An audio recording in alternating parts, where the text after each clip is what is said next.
Where my beer drinkers at, y'all? Where my beer drinkers at? Fuck yeah. Fuck yeah. I'd ask where my whiskey drinkers were at, but I already know that all the whiskey drinkers are at home deluding themselves into thinking they're writing the great American novel. They're not. I love beer, you guys. I love beer. Beer's more than a drink. It's a tradition. The list of cultures that have enjoyed beer over the years is longer than Greg's sexual history and older than his joke premises.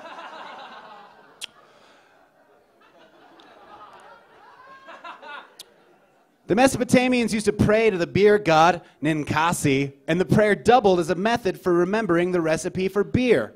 The prayer went, Ninkasi, get us fucked up with your sexy drunken beast, hops, water, malt, and yeast. I think that's how it probably went. I'm not really sure.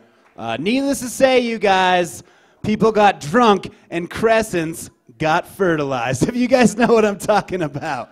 You guys know what I'm saying. Needless to say, if the cradle of civilization is rockin', don't come a-knockin'. That was way better than you guys are giving me credit for right now. That's right, you guys. Those wacky Mesopotamians, they figured out that just about any substance containing sugar can be fermented into alcohol, which is why a kiss from these lips is so intoxicating. Because I'm so fucking sweet.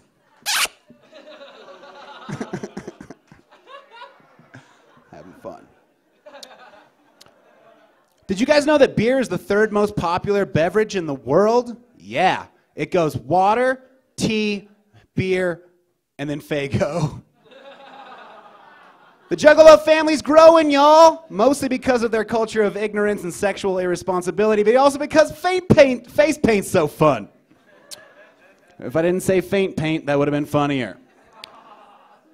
Beer goggles, that's considered a bad thing because beer goggles make you think someone who isn't that attractive is attractive, but whiskey goggles are way, way worse, you guys. Whiskey goggles make you think that a juniper tree is a supermodel. I might not have taken home the most attractive person at the bar, but at least I don't have sap on my dick. They used to call beer liquid bread, which is super cool. Have you guys ever made a grilled cheese with beer instead of bread? Not that good. Unless you're really drunk, then it's fucking amazing. A beer bong is a great way for college co-eds to get to know one each other and contract mono.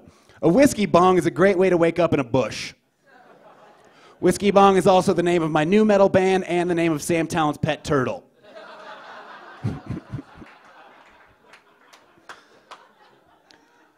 A beer belly is cute. Whiskey belly is a serious medical condition. Seriously, if you guys have had symptoms of chronic farting, pooping, and crying anus, you may have whiskey belly, and you should seek a doctor's attention. I love the idea of a tearful butthole. Is it crying because he's in pain or because he's sad? Don't cry, little butthole. Everything's going to be okay. Just a couple of rhymes before I go so that you guys can get through the St. Patty's Day holiday intact. Beer before beer, okay, my dear. Whiskey before beer, you're in the clear. You guys have heard that one. Beer before whiskey, feeling frisky. And whiskey before whiskey, call a bail bondsman. Thank you. That's my first round of comedy.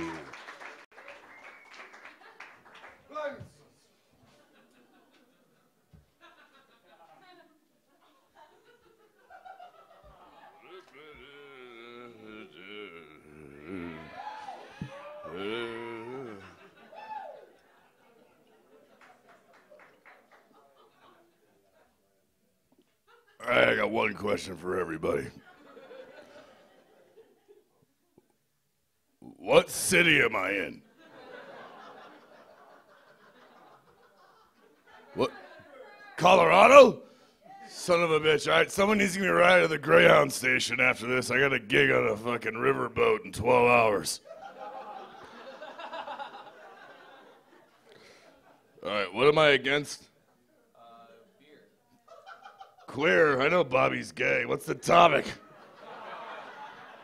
Beer. Oh, beer. Beer versus whiskey? What is this, fucking high school?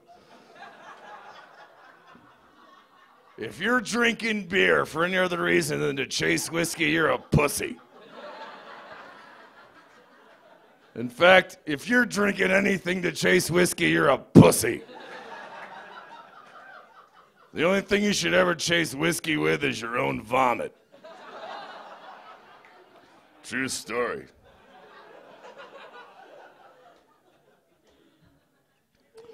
Beer makes you fat and slow. Whiskey makes you invincible.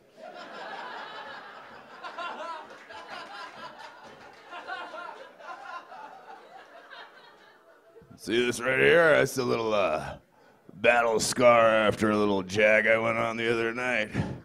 Back in the day, we called this an Indian burn. That was racist.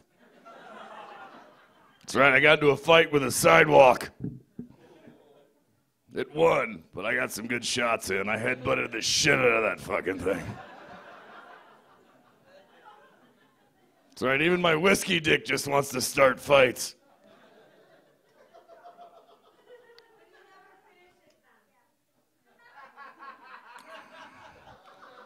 I'm sorry, did you cackle something, sweetheart? Let me check my notes here. This might just be a bus transfer. Not too good at the reading. Let's give it up for Kevin O'Brien, ladies and gentlemen. When he's not hosting this debate show, he's at his other job. Yeah, he's the guy they pay to starve all those puppies for that Sarah McLachlan commercial. I went with him one day. It's sad. He just walked in, flipped on the lights. Not today, puppies.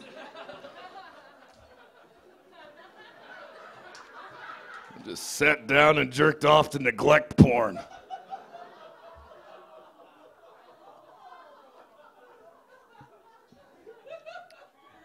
Well, let's give it up for Bobby Crane. That's enough. Or as we like to call him, the Jan Brady of the Fine Gentlemen's Club. Sharpie, Sharpie, Sharpie. Everybody's always talking about Sharpie. Right. Bobby likes his women like he likes his beer. Flat. Covered in ash and left on the porch by some frat guy. One more time for Greg. That is Greg Baumhauer, by the way, and his whiskey-fueled alter ego. Imagine that. This lady doesn't laugh the entire night. Then you say the only chaser for whiskey is vomit, and Iowa here just dies laughing.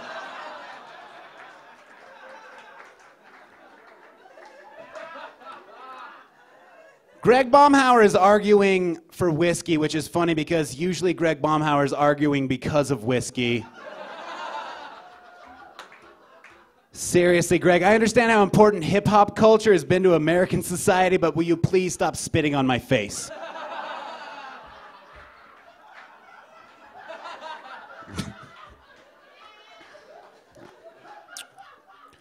Originally, you guys, whiskey was distilled for medical purposes, so it has a long, long history of being poured onto wounds. That was another pretty good joke. There you go.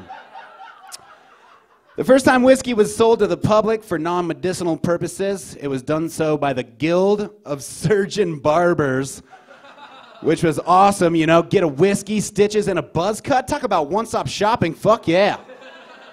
I actually have a friend named Sid who runs a similar operation. He's not actually a bartender, and he's not actually a barber, but he might be a doctor, who knows? I call him Dr. Sid, that's what I call him. You guys that was an appropriate response that time, actually. Did you guys know that whiskey is Gaelic for water? Did you guys know that? So that's why those Micks are always so drunk. The dumb shits don't even know the difference between water and whiskey.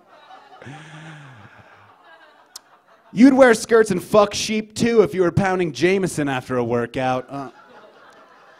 Irish people fuck sheep. That's what I always say.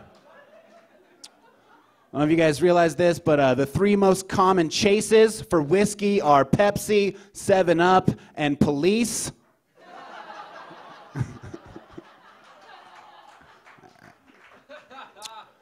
You guys probably didn't know this. During the American Revolution, whiskey was used as currency, a tradition that Greg Baumhauer has patriotically continued when he trades flask nips for finger bangs on Colfax. Also the name of Baumhauer's first album, Flask Nicks and Finger Bangs.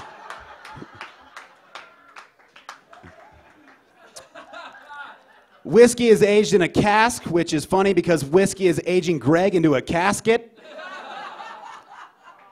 All right. Apparently, whiskey dick is a bad thing.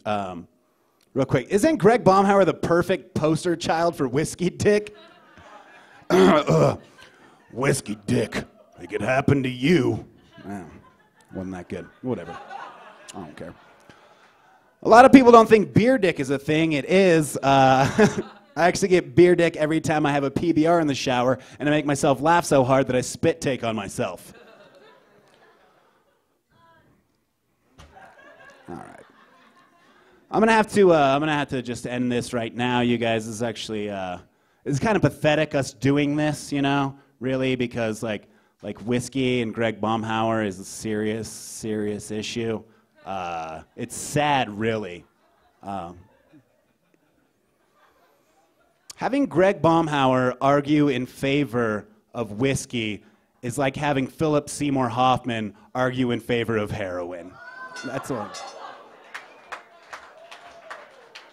Don't fuck with me, Crane.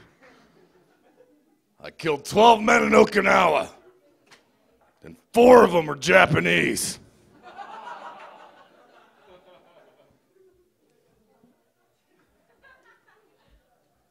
Well, I need to check my notes. I'm gonna check the notes. Sorry, I know this is unprofessional.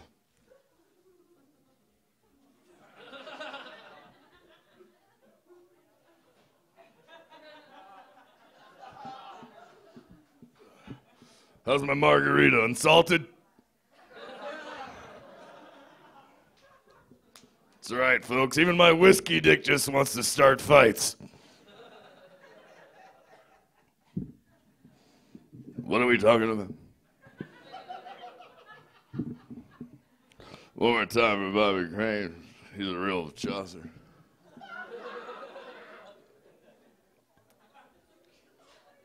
You gotta be careful though with drinking the whiskey. You can find yourself into some questionable snatch. You know what I'm talking about, dude.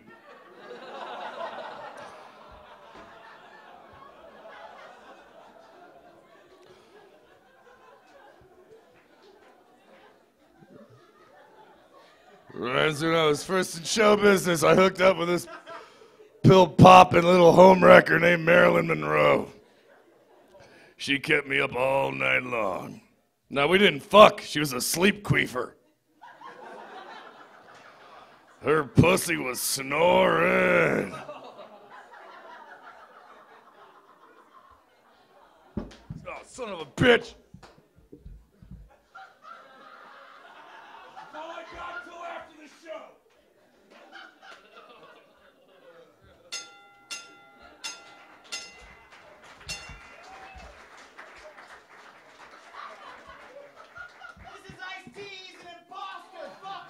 Oh, shit, you guys.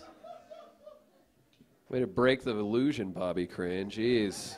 Some of us wanted to believe that was whiskey. Nobody in Greg's family actually wanted to believe that was whiskey, but the rest of us wanted to believe that was whiskey. All right, you guys got to pick a winner. If you're on the side of beer, let's hear it for Bobby Crane, everyone.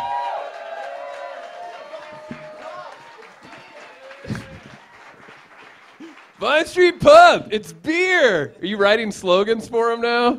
That's a terrible slogan. All right, now I know this might be Sophie's choice for some of you guys, but if you were on the side of whiskey, let's hear it for Bobby Valentino. Ooh, it's pretty close, but there are no ties here at the Vine Street Debate Show.